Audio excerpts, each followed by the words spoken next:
Coding. तो सबसे पहले इम्पोर्टेंट है, अब एक एग्जांपल मैं सबसे पूछ रहा हूँ, आपने ये प्रैक्टिस किया क्या कि यदि मेरे को टॉप 5 रिकॉर्ड चाहिए तो हमें क्या कमांड लिखना पड़ेगा? पंकज आप बोलेंगे, यदि डेटा फ्रेम हाँ से मेरे को। हाँ हाँ, हाँ, मैंने कोई भी एक किया बोल ये। लो, कोई भी बोल लो। नहीं नहीं, पंकज बोल रहे हैं, मुझे कोई प्रॉब्लम, मैंने किया है, मैं ये बता रहा हूँ। हाँ हाँ हाँ, पंकज आप कमांड बताओ कि मेरे को टॉप 5 रिकॉर्ड निकालना है बेस्ड ऑन मॉडल नंबर, तो यहाँ पे क्या कमांड होगा? कमांड एग्जैक्टली मुझे याद नहीं है। कमांड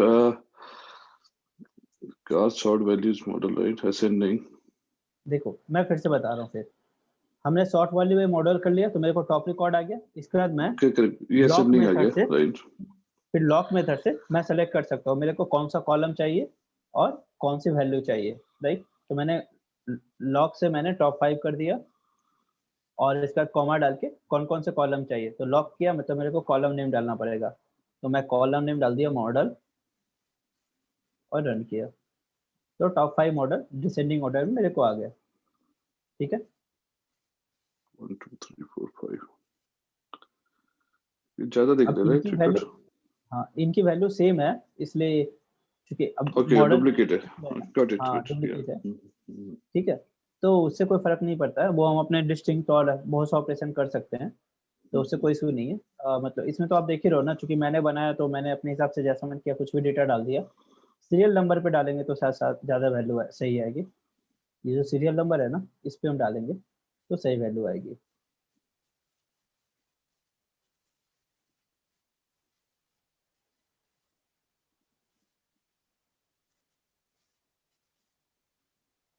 मैंने ये यहाँ पे मैंने 5 लिखा है, तो यहाँ पे मैं लास्ट के 5 लिख रहा हूँ यहाँ पे, राइट। यहाँ पे लास्ट के 5 आ रहा है, तो यहाँ पे मेरे को हैंडल करना पड़ेगा। मेरे को यहाँ लिखना पड़ेगा 1 से 5, मतलब 4 रिकॉर्ड से। तो जैसा अपना काउंटिंग है उस हिसाब से हम अपना कर सकते हैं, राइट। जैसा अपने को काउंटिंग है उस हिसाब से हम वैल्यू कर सकते हैं यहाँ पे। ठीक है, हाँ ये समझा मुझे कंसेप्ट, खाली सिंटेक्स याद नहीं था। ओनली इसमें हम लोग को जो नॉर्मली है टॉप और बॉटम लेने थे राइट, वो दोनों ले सकते हैं इसमें। हाँ सेम यदि सिंटेक्स चाहो तो जैसे आपको बोल दिया कि हेड, इसका आप हेड भी कर सकते हो, राइट। सिर्फ हेड कर दो तो आपको हेड रिकॉर्ड आ जाएगा। मतलब जितने भी ऑपरेशन हमने किए थे ना, ये देखो हेड मतलब हो गया टॉप 5 जो है मेरे को ऐसे ही आ गया, राइट। Head correct. से यदि आपको टॉप 10 चाहिए तो आप ऐसे भी कर सकते हो। यदि आप चाहो तो लॉक मेथड से कुछ पर्टिकुलर कॉलम भी सिलेक्ट कर सकते हो। तो जितने ऑपरेशन किए थे ना डॉट करके, वो किसी भी ऑर्डर में कैसे भी लग सकते हैं। ठीक है, इसमें तो मैं ज्यादा आसान है सीक्वल से राइट। यू गॉट इट, इसमें बहुत सारे तरीके हैं, this is more more convenient. नहीं वो है मतलब जैसे आप ये समझो कि एक मंजिल पे जाने के दो तो रास्ते हैं, एक आप राइट। एसक्यूएल से क्वेरी लिखो या आप पाइथन से लिखो। ठीक है,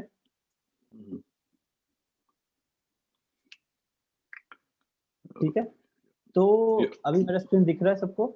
अब मैं अभी मैंने सॉर्ट किया था, अब मैं फिल्टर कर रहा हूँ। ठीक है, मतलब कई बार ऐसा होता है कि मेरे को इससे ज्यादा वैल्यू चाहिए, तो फिल्टर के लिए आप कॉलम नेम डालो और ग्रेटर देन लेस देन कोई भी कंडीशन डाल दो। तो जैसे आप यदि फिल्टर डालोगे तो ये इसके ये बता देगा कि ट्रू है या फॉल्स है। मतलब मैंने cars dot C L Y किया, फिल्टर किया, तो यदि जो 6 से ज्यादा रहेगा उसके लिए ट्रू आ जाएगा और 6 से कम है वो फॉल्स आ जाएगा। जैसे मैं मान लो कि मैं यहाँ पे सी वाई लिखा था, मैंने यहाँ पे एच पी लिख दिया। मैं यहाँ पे एच पी के हिसाब से फिल्टर करना चाह रहा हूँ, तो ये सारा वैल्यू आपको दे देगा। अब इसको कैसे यूज करते हैं वो मैं बता रहा हूँ। तो कार्स, मैंने कार्स लिया, उसके बाद मैं ब्रैकेट में कॉलम नेम डाल दिया एच पी। अब इसके बाद मैंने लिख दिया ग्रेटर देन 20। तो जो जो वैल्यू एच पी से 20 से ग्रेटर रहेगी वो उसके लिए ट्रू आ जाएगा, जो जो वैल्यू फॉल्स रहेगी उससे कम रहेगी उसके लिए फॉल्स आ जाएगा। तो एच पी में सारी वैल्यू जो है ग्रेटर देन 20 है, तो फॉल्स सारा मेरा ट्रू आ गया। अब मैं यहाँ पे लिख देता हूँ 100। तो जो वैल्यू 100 से ऊपर रहेगी वो मेरा ट्रू या फॉल्स हो जाएगी। लेकिन मेरे को डेटा देखना है, तो डेटा देखने के लिए मेरे को इसमें ये मेरा एक कंडीशन हो गया जिससे कि ट्रू या फॉल्स सेट हो सकता है। मेरे को डेटा देखना है, तो ये डेटा को मेरे को अप्लाई करना पड़ेगा। तो हम सबसे पहले इस फिल्टर को एक कंडीशन का नाम दे देते हैं। जैसे मैंने लिख दिया मेरा फिल्टर कंडीशन। इस कंडीशन को मैंने एक नाम दे दिया फिल्टर कंडीशन करके। अब ये कंडीशन मेरा एक वेरिएबल जो है ट्रू या फॉल्स सेट करके रखेगा, और इसको मैं अपने जिस डेटा फ्रेम पे मेरे को लगाना है या जिस कॉलम पे लगाना है उस कॉलम पे अप्लाई कर दूंगा। तो मैं लिख दूंगा फिल्टर डेटा फ्रेम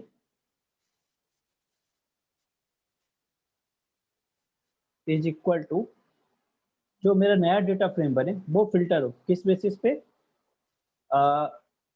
इस डेटा फ्रेम पे फिल्टर करे, कार्स डेटा फ्रेम पे फिल्टर करे, और जो फिल्टर कंडीशन है वो मेरा ये हो। ठीक है, तो मैंने ये फिल्टर कंडीशन लिख दिया। अब जो मेरा डेटा फ्रेम आएगा, तो जब भी मैं ये फिल्टर डेटा फ्रेम अब जब कॉल करूंगा तो मेरे को वही सारे रिकॉर्ड दिखाएंगे जिसके लिए ये कंडीशन ट्रू थी, राइट। तो जब जिसका वैल्यू, ये आप इसमें देखो, इसमें वही सारे वैल्यू जिसके लिए ये 100 से एबव है। अब मैं अपना फिल्टर कंडीशन चेंज कर रहा हूँ, मैं अपना फिल्टर कंडीशन में यहाँ 150 मार देता हूँ। तो एक फिल्टर कंडीशन बन गया इसके हर एक कॉलम के लिए जिसके लिए ट्रू या फॉल्स होगा। अब जो जो वैल्यू के लिए ट्रू वैल्यू होगा वो वैल्यू मेरे को प्रिंट करके दे देगा। तो पहले मैंने फिल्टर कंडीशन चेंज की, फिल्टर कंडीशन को इस वेरिएबल में सेट किया, और फिर इस वैल्यू को मैं प्रिंट किया। अब इसमें जो जो वैल्यू मेरा 150 से ऊपर है। आपको यदि इस तरीके से कंडीशन लिखने का मन नहीं है तो आप चाहो तो फिल्टर कंडीशन सीधे यहाँ पे लगा सकते हो। एक काम करता हूँ मैं, इसको फिर से लिखता हूँ। आपका मन करे तो आप फिल्टर कंडीशन को सीधे यहाँ पे लगा सकते हो, जैसे मैंने लिख दिया। मैं कॉपी कर लेता हूँ, बार बार टाइप नहीं करता। मैंने यहाँ फिल्टर कंडीशन की जगह लिख दिया कार HP 150, दोनों सेम रिजल्ट देगा।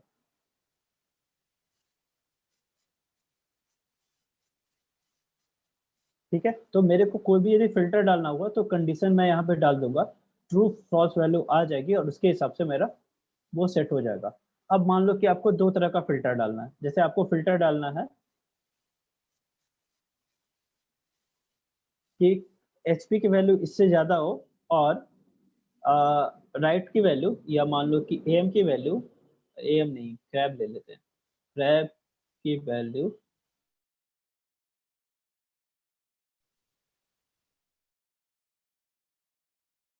इसमें आपको एडवांटेज ऑन द गो आप अपना करने की जरूरत नहीं है, आप ऑन द गो अपना कंडीशन लगा पा रहे हो। क्लियर है ना? मतलब जैसे मेरे को अब इस वैल्यू की इसकी वैल्यू इतनी होनी चाहिए और इसकी वैल्यू इतनी होनी चाहिए, तो हम उस हिसाब से अपना कंडीशन लगा पा रहे हैं जिस तरीके से मेरे को चाहिए था।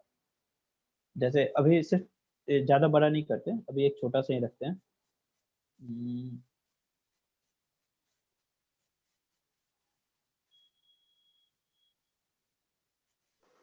जैसे हम लोग फंक्शन को अप्लाई कर रहे थे, दैट्स ओनली सिंटैक्स थोड़ा सा चेंज है, दैट्स इट। यहाँ पे कंडीशन अप्लाई कर रहे थे, राइट? तो कंडीशन जो आप चाहो तो कंडीशन डालो, यदि आप चाहो तो कंडीशन डालो, या आप चाहो तो उसको हम लोग खाली वेरिएबल में स्टोर कर रहे हैं, we are using that variable for that condition. आप कंडीशन डालो या सीधे आप फंक्शन डालो या सीधे रूल डालो, आपकी मर्जी है। बट आप, लेकिन फिल्टर एक क्राइटेरिया है जिसमें कि आप इफ एल्स कंडीशन सिर्फ लगा सकते हो। जैसे आप फंक्शन डालते तो आप set of value, column, return सब डालते, लेकिन यहाँ पे आप सिर्फ कंडीशन डाल रहे हो। तो मैंने लिखा है 150 से कम हो और 100 से ज्यादा हो, इसके सारे वैल्यू मेरे को। ठीक है, अब इसमें क्या है कि मेरे को ऐसे करके दो कंडीशन लगाने पड़ेंगे। मतलब इसको मेरे को इस तरीके से डालने पड़ेंगे, ब्रैकेट, मतलब एंड का कंडीशन हो गया ना, तो इस तरीके से मेरे को डालने पड़ेंगे, एक कंडीशन दो कंडीशन।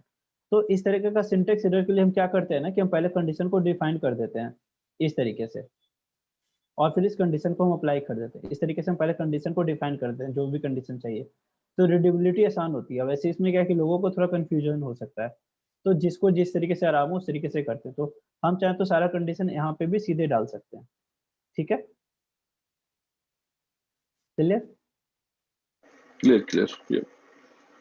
तो अभी इतने जो मैंने फिल्टर, सॉर्ट, ये सब किया ना, तो अब आप लोग खुद से अपना टेस्ट केस देखो। जैसे मैंने क्या किया आपको, इसके अलावा जो मैं अब असाइनमेंट पे आ रहा हूँ, मैंने क्या किया है कि आपको एक एक्सेल फाइल दी है। उस एक्सेल फाइल में थोड़ा डेटा का वॉल्यूम ज़्यादा है, तो आप ज़्यादा चीज़ प्ले कर सकते हो, ठीक है? आप चाहो तो जुपिटर नोटबुक पे प्रैक्टिस कर सकते हो, या वो जो सेम एक्सेल फाइल है उसको स्पाइडर के लोकेशन पे देके ये डेटा फ्रेम वाला कमांड बना सकते हो। उसके बाद आप उसमें बहुत सारा ऑपरेशन कर सकते हो, जैसे टॉप 5, बॉटम 5 इस तरीके का। पहले ये वाला कमांड लिख के आप देख लो, आपका डेटा फ्रेम आ गया। फिर आप मल्टीपल ऑपरेशन कर सकते हो, जैसे कॉलम डिलीट करना, 5 कॉलम निकालना, maximum value on the basis of column, minimum value on the basis of column, particular condition के हिसाब से, या कुछ वैल्यू चेंज करना, कुछ वैल्यू अपडेट करना, इस तरीके का आप कुछ भी कर सकते हो, ठीक है? अब जैसे एक सिंपल सी बात है, जैसे कल मैंने एक एग्जांपल दिया था ये वाला, जैसे आप ये समझो कि आप जो चीज़ आप एसक्यूएल में कर सकते थे, या आप एसक्यूएल के यदि मान लो 5 क्वेरी आप जानते हो, तो 5 क्वेरी को आप डेटा फ्रेम से करने की कोशिश कर लो, ठीक है? और इसमें group by, having, sub clause सब कुछ लगता है, बस थोड़ा-सा सिंटैक्स का डिफरेंस है। तो जो चीज़ एसक्यूएल क्वेरी से आप कर सकते हो, वो चीज़ें आप यहाँ डायरेक्ट कर सकते हो, ठीक है? तो जब हम स्पार्क एसक्यूएल ये सब पढ़ते हैं ना, तो उसमें हमारे पास दोनों फैसिलिटी रहती है। हम चाहे तो एसक्यूएल क्वेरी से करें और हम चाहे तो इससे करें। हमारे पास दोनों एंडेड ओपन रहता है। यदि हम डेटा फ्रेम पे डायरेक्ट ऑपरेशन करेंगे, तो मेरा स्पार्क से होगा, और यदि हम एसक्यूएल क्वेरी से करना चाहें, तो वो भी कर सकते हैं। तो हमारे पास दोनों ऑप्शन होता है स्पार्क एसक्यूएल में। पाइथन में क्या है, जब पाइथन पांडास करते हो, तो इसमें एसक्यूएल क्वेरी नहीं चलती है। इसमें आपको पाइथन की लाइब्रेरी से यूज़ कर पाते हो। और हाइव में जैसे आप क्या कर रहे हो, तो हाइव में आप एसक्यूएल क्वेरी रन कर रहे हो, और जब आपको उसको चेंज करना है, तो उसको आप पांडास में स्टोर कर लो, पांडास का ऑपरेशन कर दो। तो मतलब दोनों वे आपके पास ओपन है, जिसमें आप कंफर्टेबल है, जिसमें आपको लगता है कि मिनिमम कोड लिखाएगा, उसमें कर लो। जनरली हम पांडास में वो ऑपरेशन करते हैं जिसका मेमोरी साइज कम हो, मतलब जिसका रिकॉर्ड कम हो। मतलब ऐसा नहीं समझो कि आप प्रोसेस नहीं कर सकते हो, लेकिन जैसे मेरे को 1 पेटाबाइट डेटा और 2 पेटाबाइट ऑफ डेटा प्रोसेस करना है, तो पांडाज में नहीं लेते हैं। यदि मेरे को मान लो कि मेरे को पता है कि 1000 रिकॉर्ड है, 1 लाख रिकॉर्ड है, तो चलो ठीक है, हम पांडाज में कर लेते हैं, ठीक है? क्योंकि इसका प्रोसेसिंग इंजन इतना भी फास्ट नहीं है, जितना मेरे पास और भी प्रोसेसिंग इंजन पड़े हुए हैं। बट इससे काम करना आसान होता है। जैसे कि आप ये समझो, किसी हाथी को हम सुई उठाने के लिए यूज़ नहीं कर सकते, तो किसी बड़े प्रोसेसर इंजन से हम छोटा काम नहीं कराते हैं, छोटा-मोटा काम हम पांडाज से कर लेते हैं। क्लियर? अब कल मैंने डेटा फ्रेम बनाने के 2 तरीके बताए थे। एक मैंने बताया था अरे से, एक मैंने बनाया था अरे से, और एक मैंने बनाया था मैन्युअली एंट्री करके। तो एक बार वो चीज़ को फिर से देख लेते हैं। आपने अ, बोला एक एक एरे से दूसरा। दूसरा डिक्शनरी से, लिस्ट से, जैसा मन ओके। करे। ओके। तो यहाँ पे मैंने भी लिस्ट से बनाया, ठीक है? मतलब आप चाहो तो हार्ड कोड वैल्यू करके भी कर सकते हो। तो कल जो मैंने एग्जांपल दिया था, ये मेरा डेटा फ्रेम 1 हुआ, ठीक है? डेटा फ्रेम 1 हुआ। इसी तरीके से मैं एक दूसरा डेटा फ्रेम बना सकता हूँ,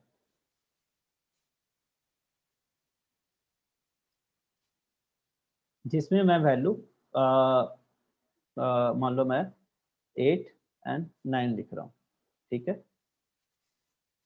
और कॉलम सिमिलर रह दिया। मैंने मान लो कॉलम लिख दिया, मैंने कॉलम लिख दिया ए बी।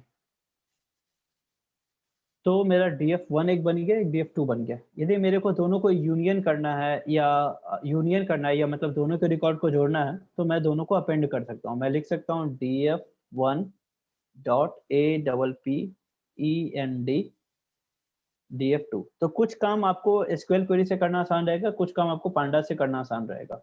जैसे वहाँ यूनियन होता था, यहाँ अपेंड हो गया। तो यूनियन और में डुप्लीकेट वैल्यू हटता है, नहीं हटता है। तो यदि आप देखोगे, तो df1 की वैल्यू मेरी ये है, df2 की वैल्यू मेरी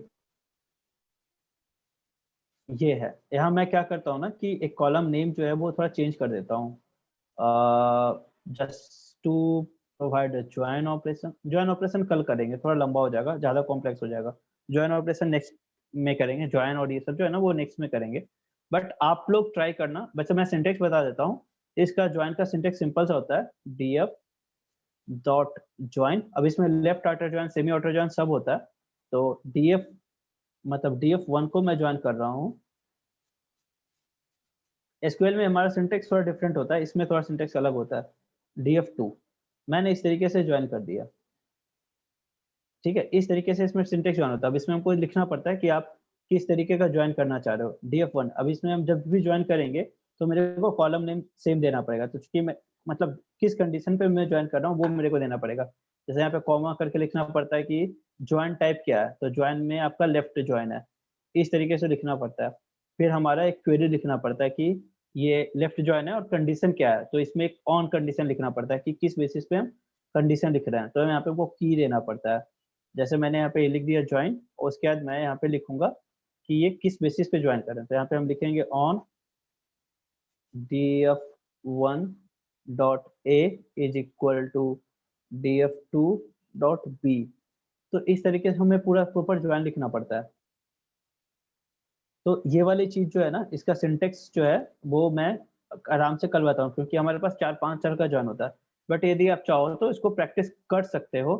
बट अभी हम मतलब सिंपल ऑपरेशन सीख रहे हैं, क्योंकि आप ये समझो कि एसक्यूएल की जितनी क्वेरी होती है वो सर सारी एक मिनट चीजें हम ऊपर यहाँ पे। करोगे आप, एक मिनट ऊपर करोगे? हाँ हाँ सर, इसके ऊपर आपने क्या किया वो उसके बाद समझ में नहीं आया। हाँ सर, तो ये आपने डेटा फ्रेम बनाया राइट, और डेटा फ्रेम में अपेंड किया, बस इतना ही किया था सर।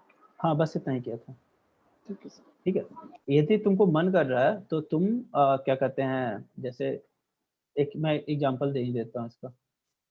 ये एक मैंने ये ज्वाइन बनाया, एक मैंने दूसरा एग्जांपल लिया था कि डिक्शनरी, ये मेरा डिक्शनरी है, तो कॉलम नेम की हो जाएगा और दूसरा कॉलम नेम ए हो जाएगा। तो की वैल्यू ये और वैल्यू की वैल्यू ये। तो इसे मैंने रन किया तो मेरा जो डेटा फ्रेम बना, ये मेरा इस तरीके का डेटा फ्रेम बन गया। अब इसमें भी हम जो ऑपरेशन कर सकते थे वो हम कर सकते हैं, जो हमने आज प्रैक्टिस किया, राइट। तो हेड किया तो टॉप 5 रिकॉर्ड, हेड 2 किया तो टॉप का 2 रिकॉर्ड। यदि इसको मेरे को रीनेम करना है तो रीनेम कर सकते हैं की को, यदि मेरे को वैल्यू को रीनेम करना है वैल्यू को रीनेम कर सकते हैं। जो भी हमने थोड़ा बहुत आई लॉक और लॉक वाला फंक्शन पढ़ा था वो कर सकते हैं, जैसे df डॉट लॉक a।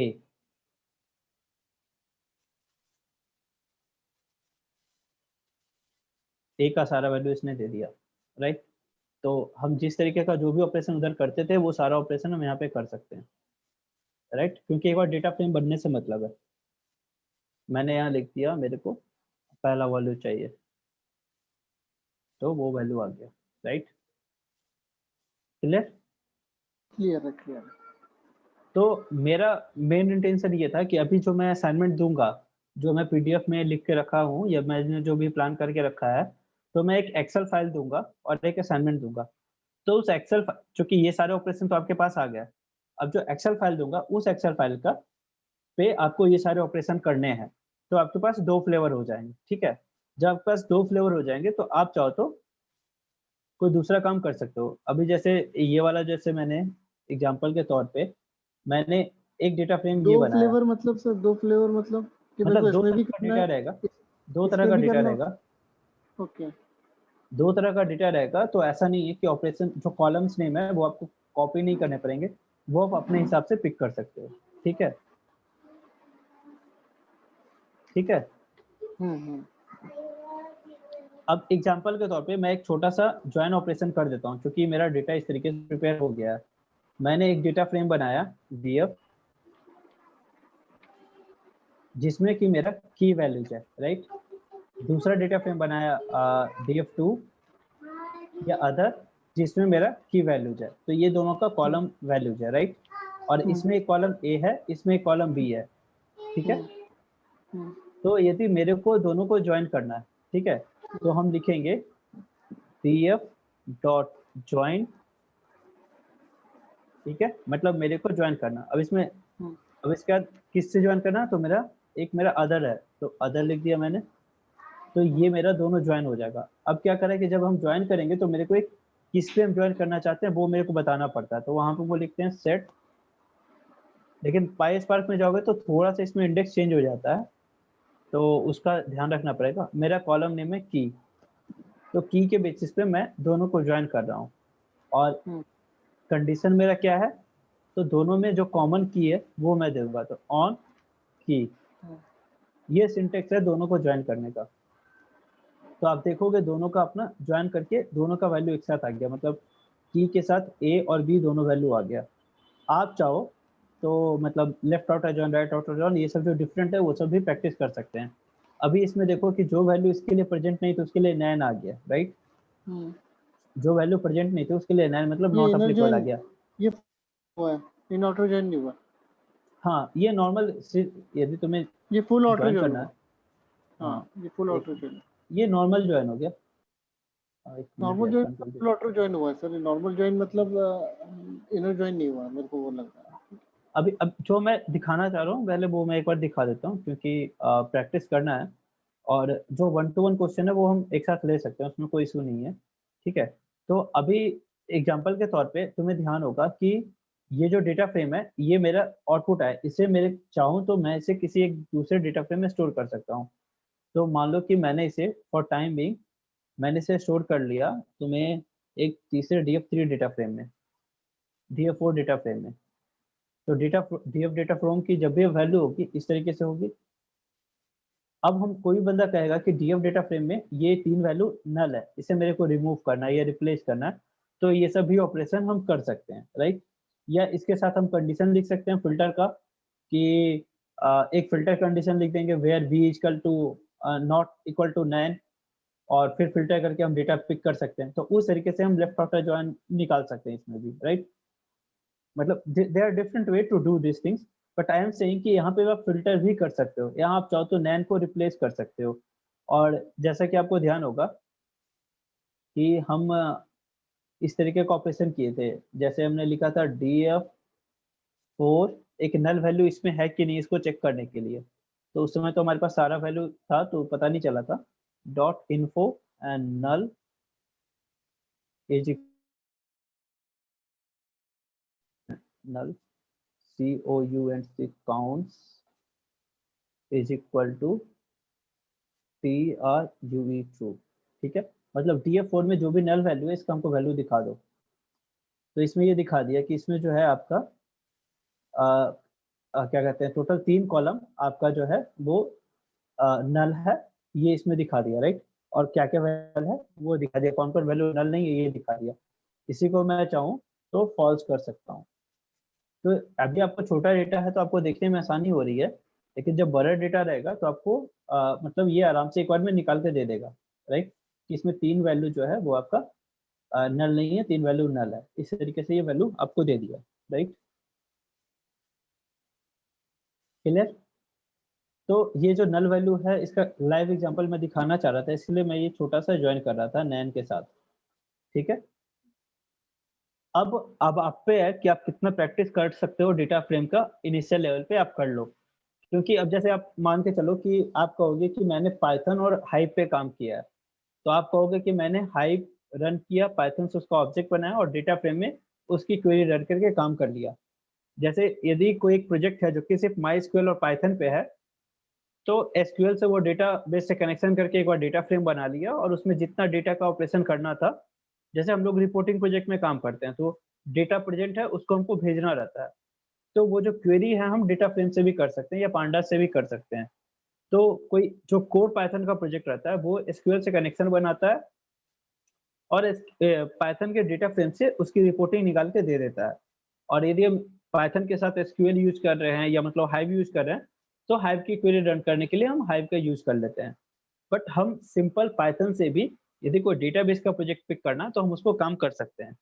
ठीक है, यदि हम चाहें तो एक्सेल या किसी को भी कर सकते हैं, किसी को भी प्रोसेस कर सकते हैं।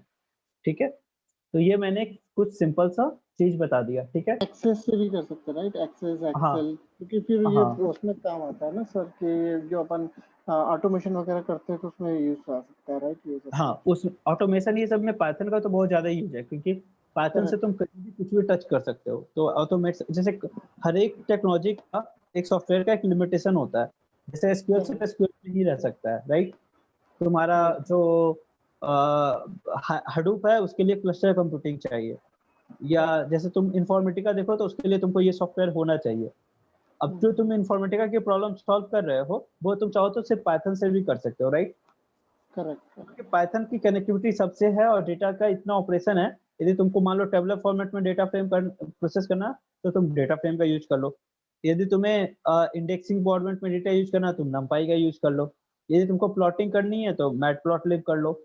यदि तुमको इसको क्या कहते हैं, इसको हम लोग दो एक्सेल से कर सकते हैं क्या? जैसे फॉर एग्जांपल ए हाँ और बी है, राइट। तो उसमें से ए और बी का कॉम्बिनेशन निकाल के अपन सी एक बनाएंगे और सी में वो कॉम्बिनेशन डाल के मतलब सी में दूसरा कॉलम आ जाएगा। जैसे मेरे पास जस्ट फॉर एग्जांपल मैंने एक डेटा फ्रेम ये बनाया, ठीक है, दूसरा डेटा फ्रेम ये बनाया। तुम ये मान के चल सकते हो ये जो डेटा फ्रेम बना किसी एक एक्सेल से बना, दूसरा जो डीएफ बना वो किसी दूसरे एक्सेल से बना, ठीक है, और हम जो ऑपरेशन कर पा रहे हैं दोनों को हम ज्वाइन करके कंबाइन कर पा रहे हैं, राइट।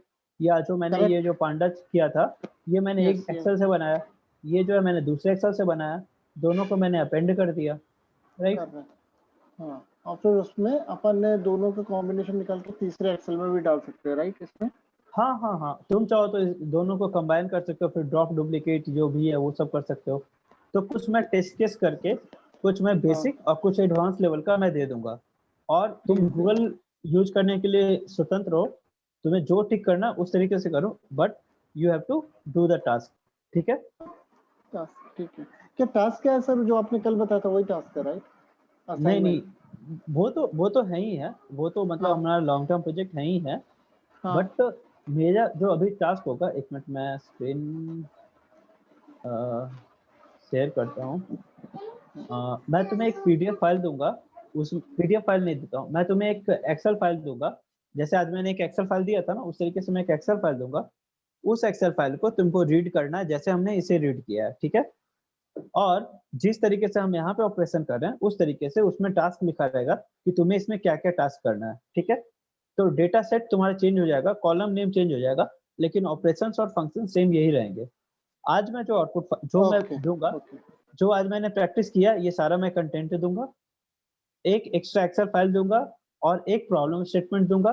तुम चाहो तो उस एक्स्ट्रा एक्सेल फाइल में पहले अपना जो भी प्रैक्टिस करना वो कर सकते हो, और उसके बाद तुम अपना जो असाइनमेंट जो पीडीएफ है उसको एक एक करके प्रैक्टिस कर सकते हो, ठीक है।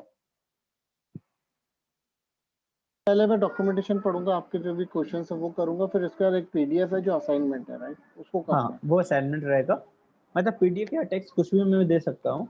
मैं एक असाइनमेंट दूंगा, उस असाइनमेंट को उस एक्सेल पे करना है। मैं मेंशन कर दूंगा कि do this assignment on this excel, ठीक है। बट मेक श्योर आप प्रैक्टिस कर लो, क्योंकि डेटा फ्रेम इज समथिंग क्योंकि आप देख के यूज सेंस कर पा रहे हो कितना इंपॉर्टेंट है, राइट। मैं इस पे इतना ज्यादा समय क्यों दे रहा हूँ, नंपाई पे मैंने ज्यादा समय नहीं दिया था। तो डेटा फ्रेम के थ्रू सर मैं ऐसा कर सकता हूँ कि एक असाइनमेंट अपना मतलब प्रोजेक्ट से रिलेटेड भी कर सकता हूँ, जो एक्सेल फाइल है तो वैसा भी कुछ कर सकते हैं। तुम्हें यदि अपने से कुछ एक नया प्रोजेक्ट करना है तो तुम वो भी कर सकते हो। वैसे मैं एक प्रोजेक्ट कराऊंगा, आप तो दे दो फिर मुझे उसमें भी हेल्प लगेगी आपकी। हाँ ठीक है। तो पंकज आपका कोई क्वेश्चन?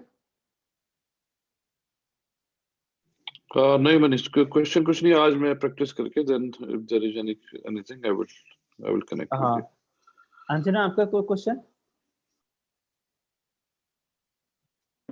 नहीं, कोई क्वेश्चन नहीं अभी तो। करने के बाद बोलूंगी। हाँ, तो जैसे आपका यदि कोई डेटा साइंस ये सब का कोई प्रोजेक्ट रहता है ना, तो उसमें हम लोग क्या करते हैं कि इसी तरीके से 3-4 एक्सेल डिफरेंट तरीके से आती है, उसका हम सबका पांडाज बना के उसको प्रोसेस करके उसको हम एक कंबाइंड फाइल बना के देते हैं। जैसे आप ये इस तरीके का एक ले सकते हो कि 2 एक्सेल आप ले लो और दोनों एक्सेल को आप ज्वाइन करके एक तीसरा एक्सेल बना के आपको देना है। कंपेयर भी कर सकते हैं ना 2 एक्सेल मिला के? हाँ, ओके, 2 कॉलम को कंपेयर करना, ये मैं करना, वैसा वो ट्राई करती हूँ। हाँ जरूर। और ये आप जान लो कि पाइथन में हर एक लॉजिक, हर एक कोड आपको गूगल पे मिल जाता है। बस आपकी कैपेबिलिटी इतनी होनी चाहिए वो कोड को आप समझ सको और उसको अपने केस के हिसाब से उसको मॉडिफाइड कर सको। मॉडिफाई कर लो। मैं ये कभी एक्सपेक्ट नहीं कर रहा हूँ कि आप सारा फंक्शन याद रखो। मेरे से भी फंक्शन लिखने में कई बार गलती होती है, और चूंकि लैंग्वेज बहुत ज्यादा है तो आप कितना फंक्शन पूरा एकदम बाय हार्ट याद रखोगे? प्रैक्टिस करोगे तो वो आपको थोड़ा बहुत याद हो जाएगा, इसमें ऐसे होता था वैसे होता था। बट इतना कैपेबिलिटी तो जरूर होना चाहिए कि आप कोड देख के ये रिकॉल कर लो कि ये इसका ऐसे इंडेक्स है, इसका ऐसे यूज है, ठीक है। इतना कैपेबिलिटी तो हो जाना चाहिए। तो जो मैं एज असाइनमेंट दूंगा उसमें कुछ टफ प्रॉब्लम होंगे, कुछ इजी प्रॉब्लम होंगे। जो टफ प्रॉब्लम होंगे आप गूगल पे सर्च करो, कोड उसे पढ़ो और उसे आप फिर से ठीक करो, ठीक है। ठीक है, ठीक है, ठीक है। जैसे आपको समझ लो